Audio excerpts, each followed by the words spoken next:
For this week's Throwback LEGO review, I want to take a look at the Ultimate Build Mater from 2011. I think this was a Walmart exclusive. It might have been a Target exclusive, but it was exclusive at one of those retailers in the United States where it retailed for $30 in the United States with 288 pieces. And yeah, remember when Mater was a secret agent? I don't like thinking about Cars 2. It's one of the worst animated movies from a company that I love so much, like Pixar. The design of this is meant to tie in with that secret agent variant, but it's very easy to remove those specific parts that make him a secret agent. It's really just this rocket and this little sight scope. Either way, that design is on a translucent lime green panel piece, which it's just a sticker. It's not a print or anything like that. It is quite unfortunate though that, yeah, that's one of the pieces that broke. That 1x2 reddish brown plate. If you don't know, reddish brown pieces from around 2011 especially tend to break very easily. I actually had to deal with a lot of broken pieces building this Mater, which makes me really sad. Nowadays, they're a lot stronger, thankfully. The design of that face right there is printed, which that's another panel piece, and that looks so much better than the design for Ultimate Build Lightning McQueen, where it was across two different pieces and the panel designs just did not line up for the eyes. So I'm glad this is just on one piece. So yeah, this is a very easy set to make into a classic Mater. And I also love that the front mouth is just on one tile, unlike the Lightning McQueen one, also using two pieces that are misaligned. This is a great 2x4 exclusive print. The only thing I don't like about this mouth arrangement is that the tile being attached at the front there is like the only forward indentation aside from this 1x10 plate right here. And I wish this whole front bumper design was on the same level as this mouth design right here, because it just looks weird that the mouth is jutting forward right here. That's not how it looks in the film. I'm not entirely sure why they made one of the headlights 2x2 that's a lighter brown than the other headlight. It just kind of looks weird. But one of them, of course, has a dish on it because he does have a headlight that's missing from the right one. That makes sense to me. I do like the round shaping that they have for those headlights connecting from the hood. This middle part, though, of the hood, I wish was just more of a brown. It looks weird that it's just a gray. Though that is something that the minifigure version shares with this version.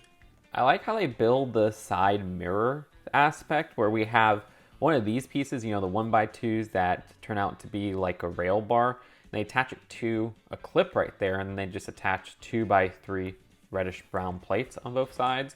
That's actually a really good recreation that I wouldn't have thought of before, an unconventional part usage. As for the side of the vehicle, there's a cluster of 3 stickers on one side, 2 on the other. This sticker is missing from the other side, and I guess that's just where you put the gasoline into the car. And there's tow Mater and towing and salvage radiator springs, 2 stickers present on both sides of the vehicle. Those actually work out pretty well on those pieces with that sand green coloring. I appreciate the lack of discoloration between that reddish brown that they use with the sticker and the actual pieces. That actually blends in pretty seamlessly.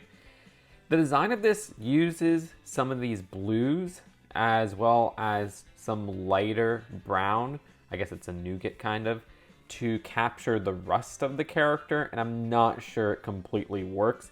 It's a bit too blocky for my taste, and this is probably something that if they did do, say, a Speed Champions version of the vehicle, they would have to just get down with stickers.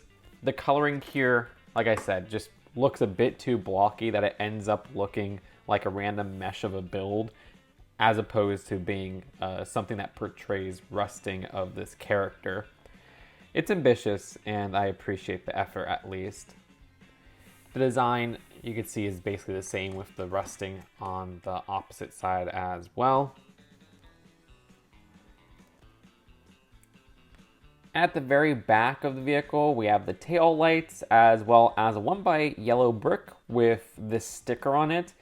They have the A113 license plate right there, which is a reference that's found in a lot of Western animation.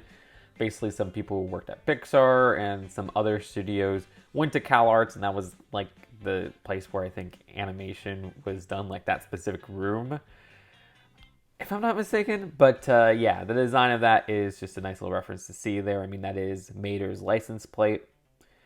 Regardless, this whole back section for the towing feature does have a working winch where basically you can move this with a little twist, and that hook can be lowered or raised back up. If you want to tow Lightning McQueen, you could actually use this piece right here and just kind of slip that hook in, and there you go. Anyways, this whole feature does use a string, which is always annoying to set up. This wasn't the worst out there, though, to tie onto that little wheel piece right there. This is fixed into place right here, and that's also the part where we have a Technic connection so that you could stick that rocket right there. Now, I have seen people mention that you could kind of pull this back to potentially launch the rocket, but doesn't seem like you really have enough space for that rocket to be launched, unfortunately. So yeah, the rocket really is just for show. But hey, with how that Technic part is attached, you could kind of move it around a bit. So that's kind of neat. And for this back flatbed, there's not much going on here. It's really bare bones if you ask me. And if you want an overhead shot of the vehicle, here you go. And here's a look at the vehicle's undercarriage. And here's the vehicle compared to the 2011 LEGO Mater design. And it does feel a lot like an upscale version of the LEGO build. But I mean, you know, it is a giant version of the character after all. And compared to Ultimate Build Lightning McQueen, the scale on these is perfect. I mean, I like seeing these two side to side, and I like the collectability of them having the option to have these two iconic characters on the franchise. There's also an Ultimate Build Francesco, but I cannot find my sealed copy of that set. Let's take a look at the instructions very quickly. And they really just have an ad for Ultimate Build Lightning McQueen at the end. So overall, I think part of me likes Ultimate Build Mater more than Ultimate Build Lightning McQueen. This translates a little tiny bit better for two reasons, which are these two printed pieces at the front. They don't have that weird gap between the prints, and they're only on one single piece, and I think that helps a lot. Beyond that, though, I do think the side design of this is a bit too messy when they try to capture the rust. The design of Ultimate Build Lightning McQueen is also very messy. I don't like the mix of colors that they had going on with that build either. There's also the fact that Ultimate Build Lightning McQueen and Ultimate Build Francesco have an extra character included with them, and this is just Mater. But Mater doesn't really have a pit crew, so it makes sense that he doesn't have an extra character included. The piece counts even more than Ultimate Build Lightning McQueen. I mean, it's what, 288 pieces? While Ultimate Build Lightning McQueen is 242. So if you're a price for piece ratio person, this was a better deal for $30 back in the day. With all things considered, it's an ambitious scale that kind of works, but definitely feels way more primitive than I hoped. I'd give it a low 6 out of 10. Let me know what you think in the comments below. Do you like Ultimate Build Mater? Do you want to see more retro LEGO Cars reviews? Are you liking me doing one retro review per week? Subscribe here for more LEGO Cars content, but really just all general LEGO content, new LEGO news, and everything in between. And I'll see you later. Peace out.